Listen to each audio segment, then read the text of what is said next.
This is Talking Foreign Policy, a critical look at Canada's role abroad, and I'm Yves Engler. Today we're going to talk about this report that was on the front page of Monday's Globe and Mail, and that Irwin Cotler stated himself, which is that Iran is trying to assassinate him. Cotler being Canada's most prominent pro-Israel activist over the past half century or so. And yesterday, Monday, in the House of Commons, the Parliament unanimously endorsed a resolution that described Kotler as his contribution, quote, contribution to the defense of human rights. So that was unanimously backed in the House of Commons. Now, of course, Kotler, over the past 13 months, as Israel's committed a Holocaust in Gaza, he's attended multiple rallies supporting Israel. He's written, spoken, defending Israel. In 2022, he was, while he was the special envoy on combating anti-Semitism, he was set to be the keynote speaker at Ariel University, which is deep in the West Bank, a very controversial university. Only pulled out after there was a big backlash to that. In 2020, he pressured the International Criminal Court to not investigate Israel's war crimes, Israeli officials' war crimes. He also pushed the International Court of Justice to not fulfill the mandate given to it by the General Assembly to investigate or to advise on states' responsibilities vis-a-vis Israel's illegal occupation. So to discuss Irwin Cotler and this whole issue, we have a prominent Canadian activist, journalist, lawyer, Dimitri Lascaris. Thanks a lot for coming on to Talking Foreign Policy. So what's your response to the House of Commons praising Kotler's defense of human rights? You know, Irwin Cotler is a shameless apologist for Israel's apartheid and genocide. He has made this absolutely clear. He whitewashes Israel's crimes systematically. He never actually condemns their settlements. Let's take the example of the settlements. Okay, Yves, these are, by the Canadian government's own admission, a grave violation of the Fourth Geneva Convention. Irwin Cotler was the Justice Minister of Canada in a Liberal government at a time when the government was recognizing the blatant illegality of the settlements. What did he do? Did he do anything to hold Israel accountable? Did he impose any sanctions? Did he even criticize Israel's settlements? No, he did nothing. This man has postured as a crusader against Russia's violations of international law. Well, the violations of international law by Israel, by any rational measure, are far worse than those of Russia. If you look at, for example, the number of civilians that the Israelis have killed in about a year in Gaza, it's, 3, 4, maybe even 10 times as big as the number of civilians that have been killed in Ukraine on both sides, the Russian and the Ukrainian side, in 2.5 years. Has Irwin Cotler said boo about this? Has he argued the way he has with respect to Russia for Magnitsky sanctions on Israel? No. So to call this man a defender of human rights, a human rights crusader, is an insult to the intelligence of Canadians and is frankly an insult to the human rights community, where people are actually risking their lives in a genuine attempt to protect human rights. Yeah, he's a very active advocate of Israel. I know a few years ago, maybe 2018, 2019, we were at a protest against the Jewish National Fund of Canada fundraiser here in Montreal, and Kotler showed up. And of course, the JNF has recently lost its charitable status because of its support for the Israeli military, because it's a racist organization. And Kotler was like attending a fundraising session for that. So let alone bringing in Magnitsky sanctions. Also, of course, Kotler's wife it was a top advisor to Likud founder Mehin Begin. So he has been deeply involved in promoting Israel for 40, 50 plus years. Now, the other side to this, in part, is this question of these allegations. This was a story about Iran planning to assassinate Cotler, alleged plan to assassinate Cotler, was picked up by the BBC, Agence France Presse, Australia Broadcasting Corporation. The Iranians' response, spokesperson said it's, quote, ridiculous propaganda stunt. What's your kind of assessment of this claim? Does this, how do you see this, and what do you think it fits into? Well, do I think that Iran's government is capable of killing its political opponents abroad? Yeah, it probably is.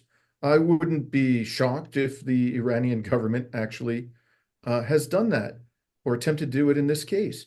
But I don't assume it's true just because the Globe and Mail says so or because some unnamed source says so, which is precisely what's happened here, especially at a time when Western governments are looking to build public support for a war in Iran. We've been heading in the direction of a full-blown war in Iran for over a year, which has nothing to do whatsoever with human rights in Iran or the rights of women or any other group. It's all about the fact that Iran refuses to be an obedient vassal of the American government in West Asia, the way Jordan is, the way Egypt's brutal dictator is, the way, to a large degree, the Saudi crown prince is, and other autocrats in the region. They want to turn Iran into that kind of a state. They don't care about human rights in Iran. And it's very clear that they're ratcheting up the military pressure on Iran, and we're heading towards a war. That was true long before Trump got elected. I've been arguing this for over a year. So in that environment, if we are interested in peace, we should take unsourced, unsubstantiated claims against the Iranian government with a substantial grain of salt, use our critical thinking, and be suitably skeptical, not because we're, defenders of the Iranian government, but because we don't want war. We want to avoid war to the maximum degree possible. And we know from experience that Canadian intelligence agencies, Western intelligence agencies lie shamelessly in order to build public support for war, just as they did in the case of Iraq. The intelligence agencies in the United States lied through their teeth that Saddam Hussein had weapons of mass destruction and that he was involved in some way in the 9/11 attacks. We now know that that was absolutely false, and they used that to build a public frenzy in the United States in the aftermath of 9/11 for a war on Iraq. And we all know how that played out, and that it turned out to be a criminal war of aggression. I think they're doing it again, Yves. This character, Robert Fife, at the Globe and Mail, who I think is the guy, he's the primary so-called journalist who broke this story. Okay, Robert Fife and another guy from the Globe and Mail, Stephen Chase, last year, as I think you have talked about this, they were awarded the Ross Munro Award by the Canadian Defense Associates. This is basically an industry association of merchants of death. Okay, these people, these are arms industry contractors who have developed this lobbying group, and they gave these guys, they singled these people out for an award for so-called journalism. Robert Fife is a mouthpiece of the military-industrial complex. His entire career has demonstrated that. So he publishes a story. He says a source, doesn't tell us anything about the source, nothing, has said that there was an attempt by Iran or a plan to assassinate Irwin Cotler.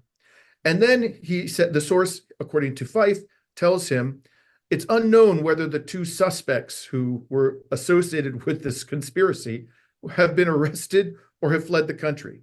So there's no way to actually consult them. We don't know who they are. We don't know where they are. We don't even know if they exist, which is very convenient for this whole narrative. How are we supposed to test whether this thing is true or false? And then he says in his article, Fife, they reached out to the RCMP, and the RCMP did not confirm the story, didn't respond to a request for confirmation. And even if the RCMP had, the RCMP could be lying. It's lied before, and it's perfectly capable of lying again. So there's nothing to support this story, absolutely nothing to support this story. And the other thing I want to say is just the implausibility of all of this. I know that Irwin Cotler thinks that he's, the greatest human rights thing since sliced bread. And I know that the Canadian establishment, just as they did in Canada's parliament, love to stroke this man's gigantic ego. But Irwin Cotler, outside of of Canada and Israel, is a nobody. Nobody cares about Irwin Cotler. Irwin Cotler was a liberal hack politician who served as justice minister in a hack government of liberals about 20 years ago. And ever since then, the man has been lying about his record, claiming that I was Nelson Mandela's lawyer and I was this guy's lawyer, when people close to Nelson Mandela, vigorously contest that he ever represented Nelson Mandela. The man is nothing but a con artist and an apologist, as we talked about, for an apartheid regime, there's really no reason for the Iranians, whatever you may think about their government, to be focused on killing him, this pipsqueak, when they have to deal with the possibility of an annihilation, a full-blown war by the United States and Israel and Britain and other Western governments against their own people. This is like the least of their concerns right now. Frankly, I find the whole story to be implausible in the extreme. That doesn't mean it didn't happen. I don't know whether it's true. I just have serious doubts about it. Yeah, I agree. And I think that the other part that we need to connect this to a little bit is the stories coming out of the States. And in the US, there's this whole claim that Iran is trying to assassinate Trump. And one of the reports I saw said they had a plan to assassinate him if he won, and they had a plan to assassinate him if he lost, which to me is very odd. Why would they want to assassinate him if he lost? And the same thing kind of goes with Irwin Cotler in that Cotler actually, when this supposedly began, Cotler actually no longer had a formal position. He's 84 years old. He seems, when you see him, it looks quite frail. So to me, it seems kind of highly unlikely. He's somebody who may die, soonish. It seems very highly unlikely that if there was ever a time that Iran thought about assassinating Cotler, this would be kind of the less likely of those times. But yeah, can you maybe just talk a little bit about the U.S. stuff? And apparently the story is that this somehow comes from the FBI. One of the Globe, they mentioned that this sort of FBI that passed it on to Canadians. And the other thing I just want to mention is that Robert Fife, of course, was mentioned. He was sort of basically targeted for his reporting on Maharar, his role in enabling being a tool of CSIS and intelligence agencies for the imprisonment of Maharar. So he's somebody who while he still has lots of standing among the establishment, he has very formally been shown to be quick to be the mouthpiece of the intelligence agencies. But yeah, so a little bit about the U.S. Allegations around Trump and Iran assassinating him. Yeah, so again, timing tells us a great deal. Is it a coincidence that within days of the US making these allegations that Iran tried to assassinate Trump, Robert Fife spews out this unsubstantiated story about Iran wanting to kill this pipsqueak, Irwin Cotler? Are we really to believe it's coincidence? No, there's coordination going on here. That's exactly what's going on. It's all part of an orchestrated campaign to get people riled up in the United States and Canada about Iran. This story in the United States seems to be based upon the claims, the unsworn claims of some, illegal immigrant who was in U.S. prisons for a number of years. I think it was in excess of 10 years. And finally, when he got freed, he wanted to get one of his buddies out of jail. And the New York Times acknowledged, or it was the Washington Post, one of these newspapers who broke this story, that when he gave this account, these claims to the FBI or whatever other law enforcement agency he was dealing with in the United States, he was trying to get his buddy out of jail. So he's not giving testimony under oath. He's not in the IC. He could say anything. I mean, it's nothing. This has zero evidentiary value, in my opinion. And he also was using racist language about Black persons. As you pointed out before we got on this call, Michael Tracy has published a transcript of this guy's testimony. He's a racist. He's a criminal. He was deported from the United States. He had a motive to lie. So there's absolutely no reason to believe that this guy is telling the truth. Maybe he is, but his statements, in my opinion, have zero evidentiary value. Get him in a court of law, give him in the United States to swearing under oath that he's telling the truth, and allow somebody, a defense lawyer, to cross-examine him. Then we can judge whether this guy's telling the truth.